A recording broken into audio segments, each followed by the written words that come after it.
Olá, sejam todos muito bem-vindos, né, a mais um vídeo aqui no canal. E no vídeo de hoje a gente vai mergulhar, né, em uma área que, embora intimamente ligada à teologia, ela trilha caminhos próprios e possui objetivos muito específicos também, que no caso eu estou falando da ciência da religião. Esse campo do saber, ele é inserido nas ciências humanas. Ele tem se mostrado, né, cada vez mais necessário, especialmente em tempos em que a intolerância e o racismo religioso ainda são realidades alarmantes no Brasil e em diversas partes do mundo também. Estudar religião de forma crítica, respeitosa e interdisciplinar não é apenas uma atividade acadêmica, é um gesto político, ético e profundamente humanizador também, né? Se a gente for abordar por outros caminhos.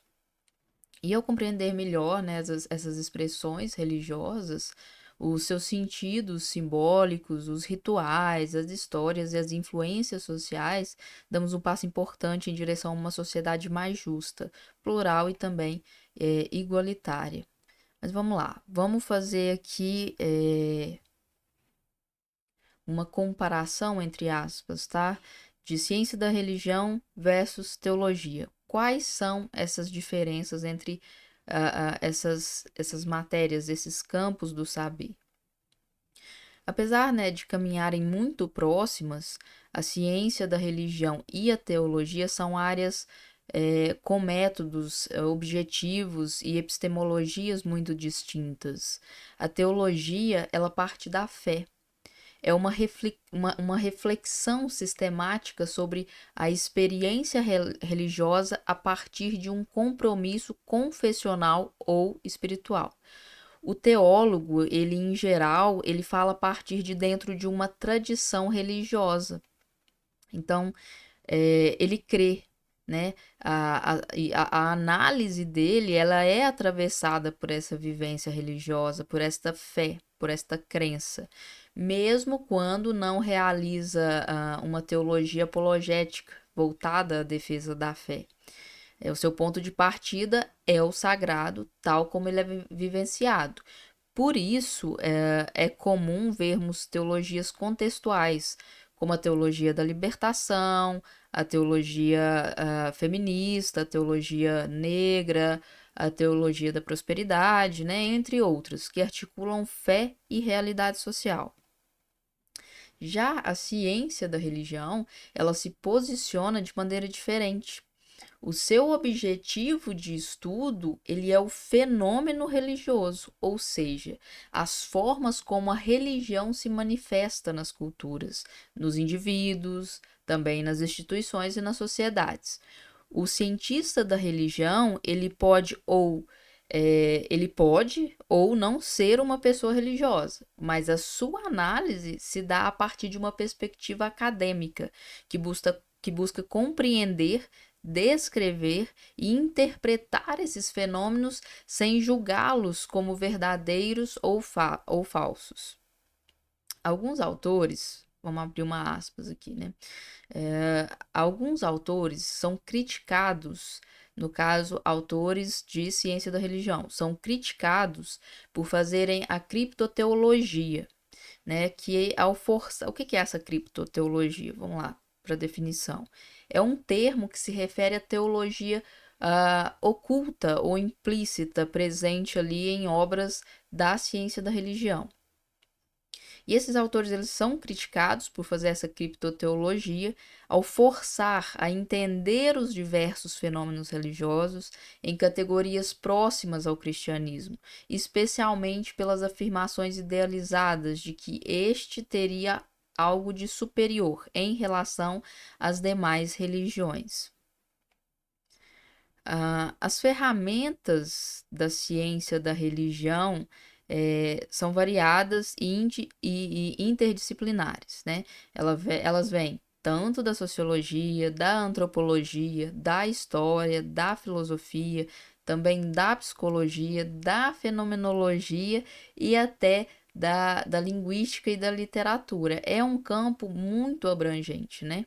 O importante é nós observarmos os aspectos simbólicos, né? Os aspectos sociais, históricos também, e existenciais das religiões de forma rigorosa e respeitosa.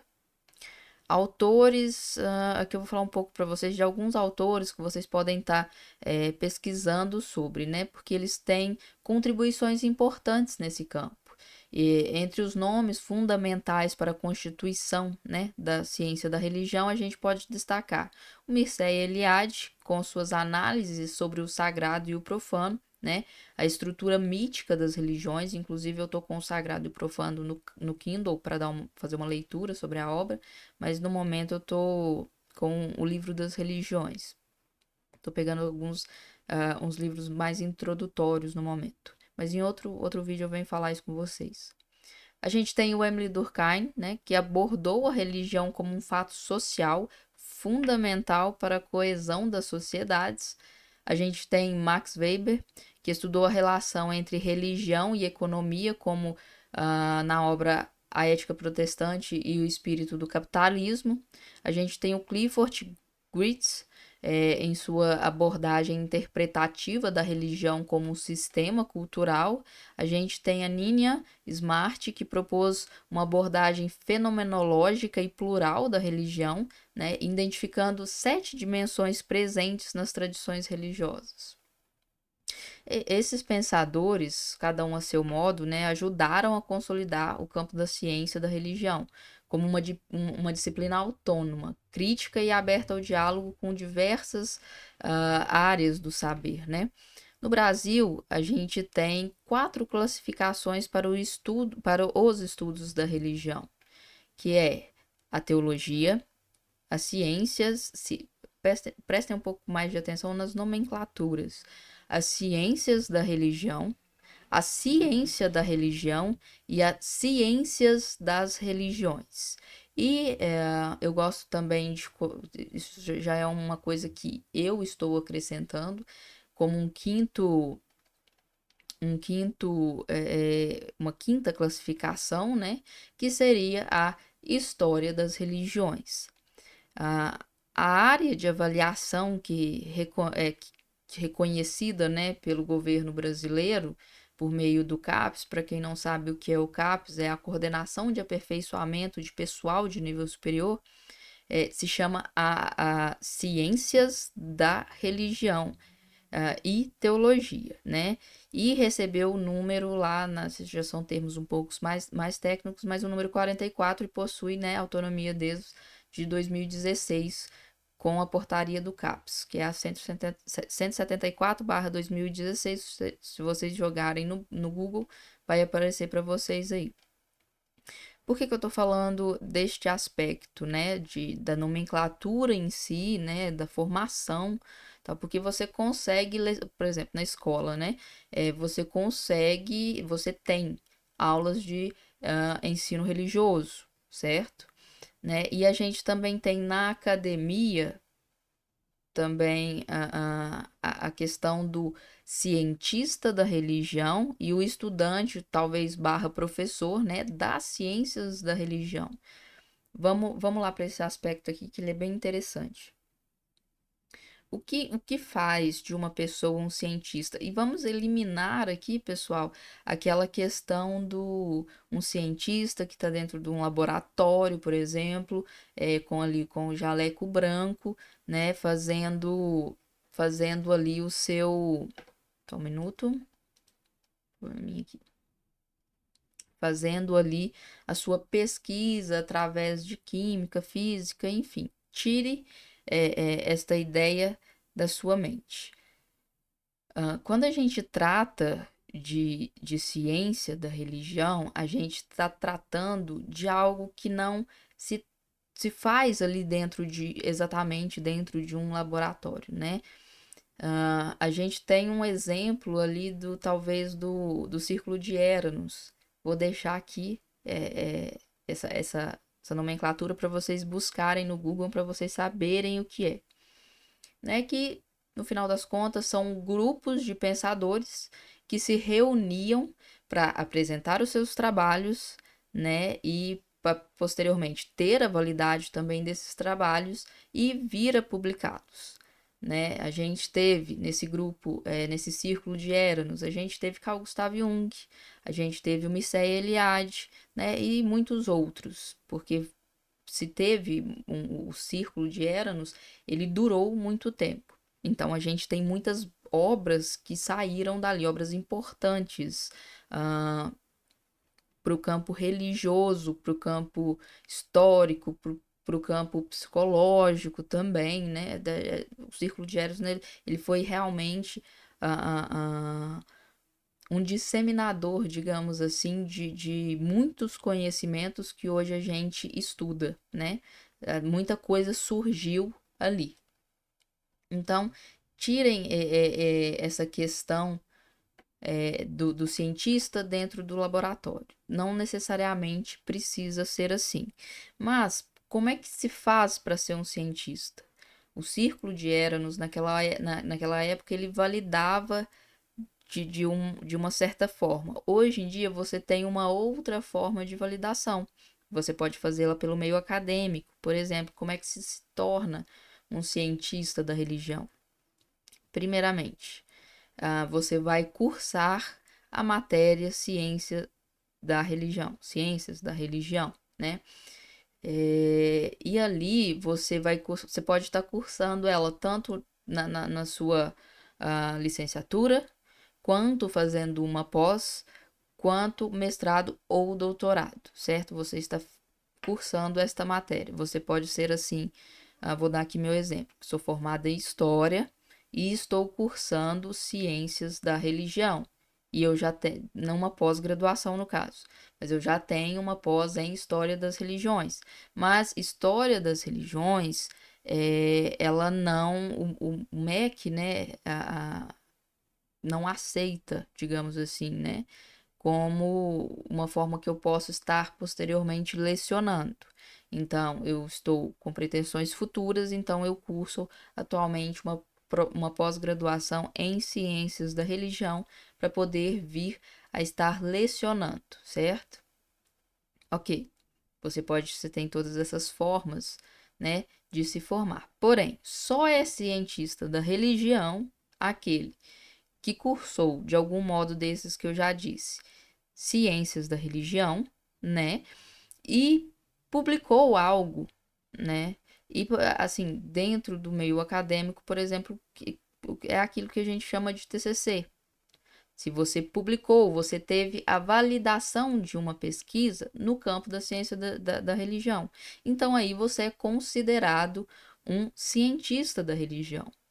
Porém, você pode também ser um cientista da religião porque você publicou um artigo seu, uma pesquisa dentro das ciências da religião, e você também pode vir posteriormente a lecionar, né, ciências da religião, ou ensino religioso, ou de qualquer outra forma, nomenclatura que lhe apareça, certo?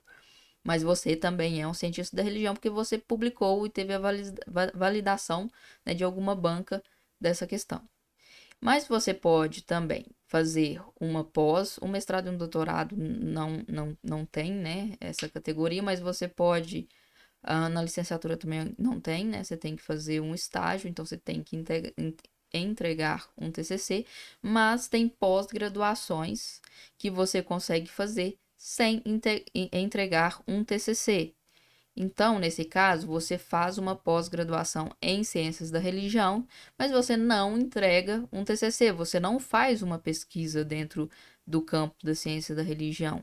Isso te tira do campo de cientista da religião, mas você continua, você vai poder ser, né, um professor, você poderá lecionar, você será um estudante ainda também, né? A princípio, você será um estudante e posteriormente você também pode vir a ser um professor de ciências da religião. Eu espero que tenha ficado claro assim essa diferenciação.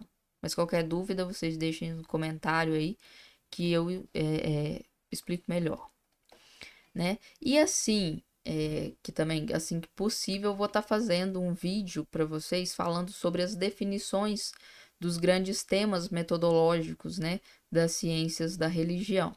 E para finalizar aqui o vídeo de forma para ser um vídeo mais sucinto, vou falar um pouquinho da relevância da questão da ciência da religião no campo atualmente, na verdade, né? A gente vive em um mundo marcado por diversidades. Pessoal, tem uma moto tentando ligar aqui ao fundo. Se o microfone pegar, é isso, né? Então vamos lá. Nós vivemos em um mundo marcado por diversidades culturais, étnicas, religiosas, políticas, né? A ciência da religião, ela tem um papel crucial nesse cenário. Ela promove o reconhecimento, o respeito, né, as diferentes formas de vivenciar o sagrado, ao invés de tentar uniformizar ou hierarquizar as crenças. Ela convida ao entendimento mútuo, ao diálogo e à superação dos preconceitos. Eu já vi até algumas pessoas falarem que o conteúdo, a matéria, né, ciências da religião, ela veio para bater no cristianismo. Ciências da religião existe para anular o cristianismo, não sei o que, mas não sei o que lá. Não tem nada a ver uma coisa com a outra, isto é ignorância. Porém, as ciências da religião, elas não vão abordar somente o cristianismo. Ela também vai abordar outras infinitas, né? Não infinitas, mas outras religiões, né? E as religiões, como elas atuam em vários aspectos, né? No campo social, no campo religioso, no campo, enfim, um monte de campos aqui, né? Então, tem todas essas questões, né? E a gente e este pensamento, né? Ele é até perigoso, porque você coloca os cientistas da religião como alguém querendo desmerecer, desacreditar, na verdade a palavra seria melhor, desacreditar, né? No cristianismo, e não tem nada a ver. E não, e também já ouvi falar que cientistas da religião ou professores de ciências da religião, eles são sempre ateus, eles não creem em nada, eles estão aqui para quebrar as crenças no cristianismo e tudo mais. Não tem nada a ver.